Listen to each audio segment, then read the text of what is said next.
Hi guys, today we're comparing decimals.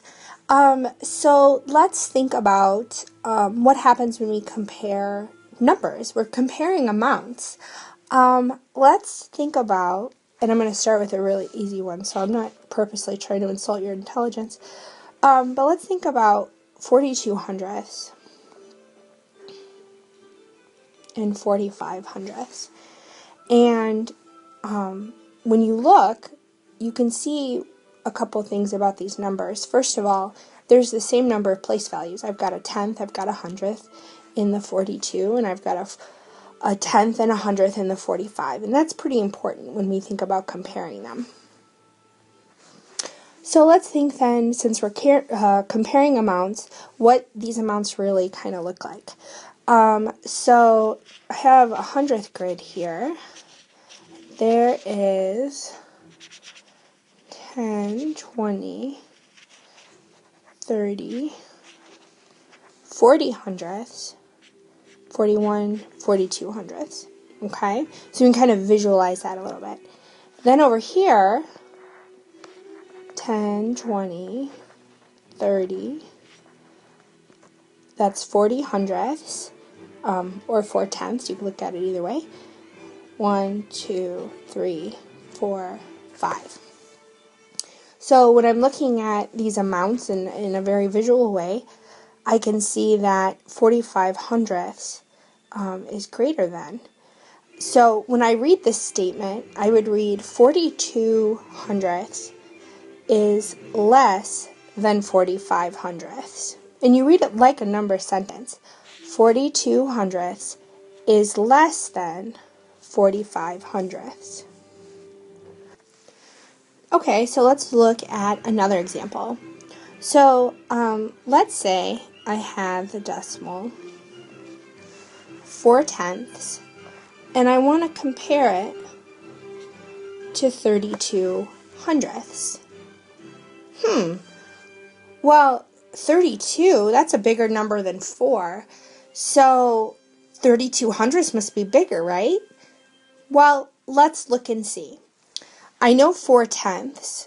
If I color in the tenths bar, that's 1 tenth, 2, 3, that's 4 tenths.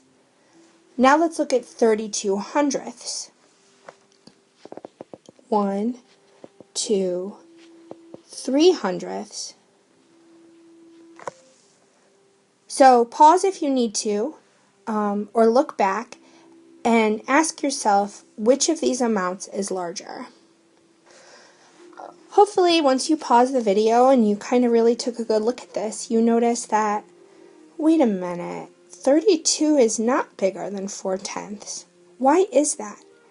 And this is where it's important to look at place value. When you look at the 4, it's 4 tenths. When I look at the 32, it's 32 hundredths.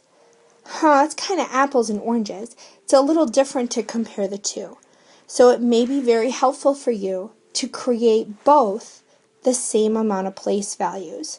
So if one number goes to the hundredth, perhaps you should take that other number and make it into the same place value. So now I've got 32 hundredths, and now what does 4 tenths become? As you remember, 4 tenths is really 40 hundredths. And now when I read my number sentence, 40 hundredths is greater than 32 hundredths. It's actually a larger amount. The place value matters, and it matters how many place values the number goes up to. So as you know, pulling out hundredths charts is not always a very effective way to compare numbers. So instead, let's look at a different way that you can use to compare two different decimals. And that is by lining up those decimals and looking at each place value.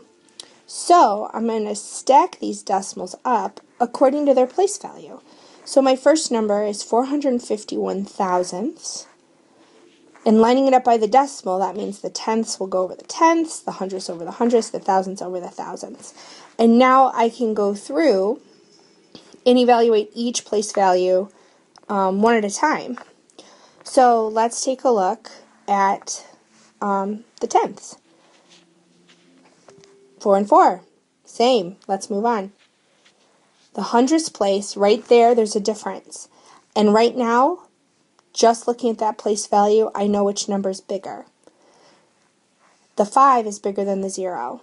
Therefore, when I look at my number sentence at the top, 451 thousandths is greater than 405 thousandths.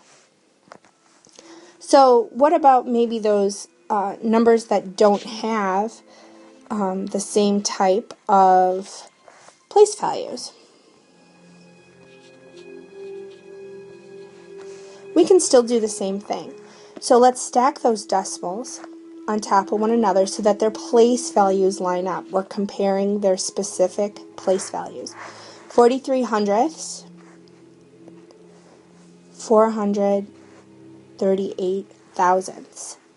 So let's go through, starting with the tenths, and compare. 4 and 4, same. 3 and 3, same. But as you notice, I have a gap here, so I would fill that in with a 0. 0 is smaller than 8, which means when I go back to read this number statement, 43 hundredths is less than 438 thousandths. So let's take a look at some mixed numbers. 2 and 15 hundredths compared to 2 and 150 thousandths. I'm going to go ahead and line them up based on their place value. 2 and 15 hundredths, 2 and 150 thousandths, and let's compare. Now, because I have a whole number now, let's start on the whole number side. 2 and 2, same. 1 and 1, same. 5 and 5, same. Thousandths place. There's a gap. Fill it in. 0, 0. What does this tell me? When I go back to my number sentence, now I know 2 and 15 hundredths is equivalent or equal to 2 and 150 thousandths. Alright, I hope you have your paper and pencil ready because now it's your turn. Take a moment, pause my video, copy down the problems, and you're going to tell me whether they are less than, greater than, or equal to.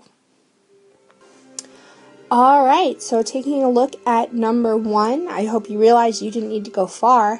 You could have stacked them or just kind of taken a look at the place values by place values. I have no whole numbers, but when I start with my tenths place, 1 is bigger than 0. Therefore, 6 thousandths is less than 1/10. That's how we would read that. Alright, let's move on to number 2. Again, no whole numbers, so let's go right to the tenths place. I don't have to go any further because I realize that 752 thousandths is going to be greater than 64 hundredths. Number 3, when I compared whole numbers, same, tenths place, same, and then the end two were just zeros. So if I filled those in equivocally, I noticed that they are equal. Great job. In my last problem, my whole numbers, 15 and 15, were the same. But when I looked to my tenths place, 5 was less than 7. So when I read that, 15 and 5 tenths is less than 15 and 7 tenths. Great job, guys.